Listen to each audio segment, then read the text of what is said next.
Adipocyte hormones/adipokines. Ironically, reports of improved well-being after 48 hours of fasting are common. This adaptation to fasting is the body's response to enduring extended periods of food scarcity. During this reaction, hormones and smaller proteins begin to affect pleasure centers in the brain.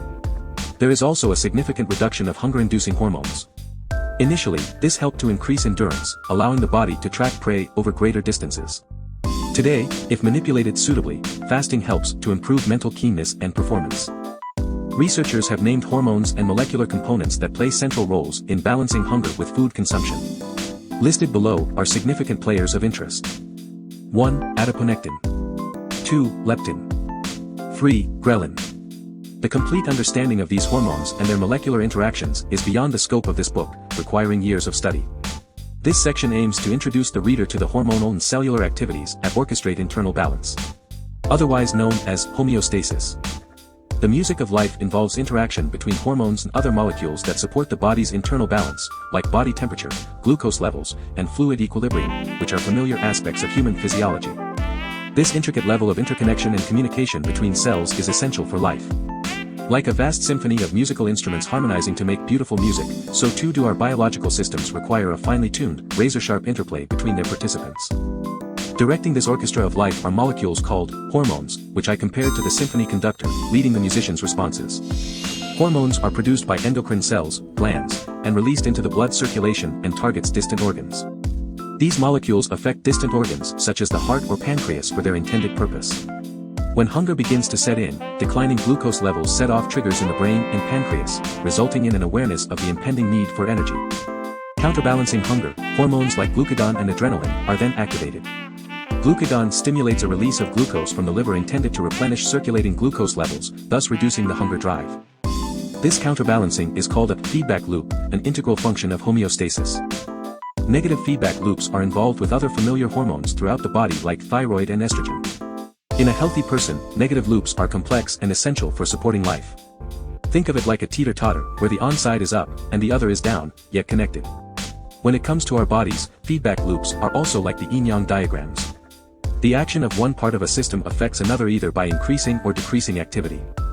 Let us take a closer look at the hormones called adipokines that orchestrate the balance of energy through teeter-totter-like effects of hunger and fullness, satiety.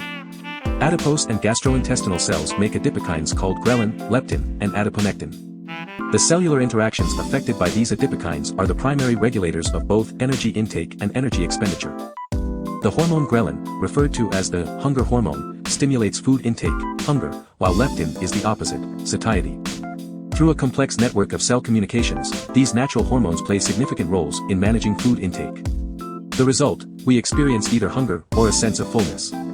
These hormones activate cells in the brain's hypothalamus, resulting in behavioral changes like hunting. Adipokines are necessary to acquire pre-hibernation weight gain in large hibernating animals. Also, adipokine affects hypophagia, not eating, low energy expenditure, and inactivity during the hibernation period. Leptin, produced by adipocytes, opposes ghrelin and is another primary hormone. Its function is to counter the effects of ghrelin through the regulation of fat stores. Leptin inhibits hunger by its effect on nerve cells located near the center of the brain's hypothalamus. The hypothalamus is a cluster of neuronal cells that drive our eating response.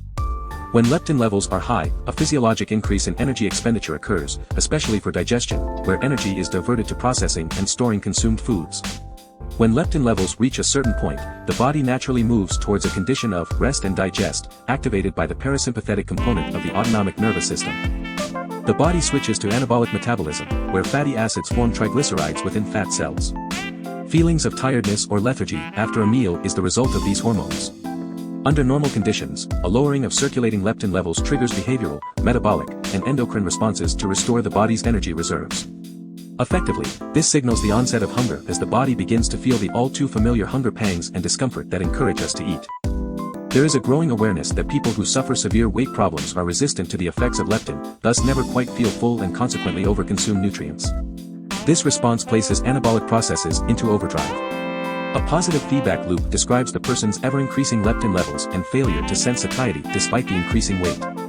Hyperleptinemia due to leptin resistance is like hyperinsulinemia from insulin resistance that causes diabetes and is one of the characteristics of a condition known as metabolic syndrome. Metabolic syndrome is abdominal adiposity, insulin resistance, elevated triglycerides, and hypertension. This syndrome increases the risk of cardiovascular disease, diabetes, stroke, and Alzheimer's disease.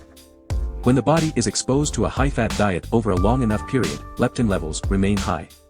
It appears to act in a counterintuitive manner and further increases fat stores. In hibernating animals, this increased level of food consumption is essential for survival.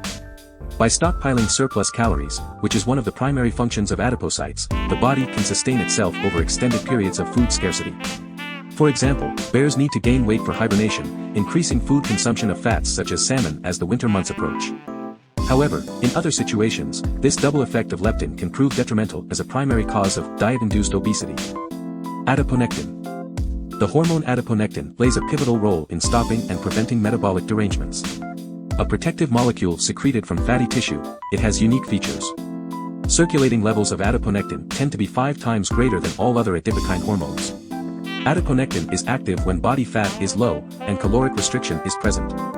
When levels of adiponectin are higher, the body begins to restore energy and nutrients. It is the only adipocyte-derived hormone that has anti-diabetic, anti-inflammatory, and anti-atherogenic characteristics. Adiponectin also inhibits the development of pathologic vascular changes and prevents the impairment of glucose and lipid metabolism. Fasting reduces insulin and leptin levels with concomitant elevation of adiponectin and ghrelin levels. Elevated leptin levels and pro-inflammatory states occur together. In contrast, adiponectin and ghrelin can suppress inflammation and increase insulin sensitivity.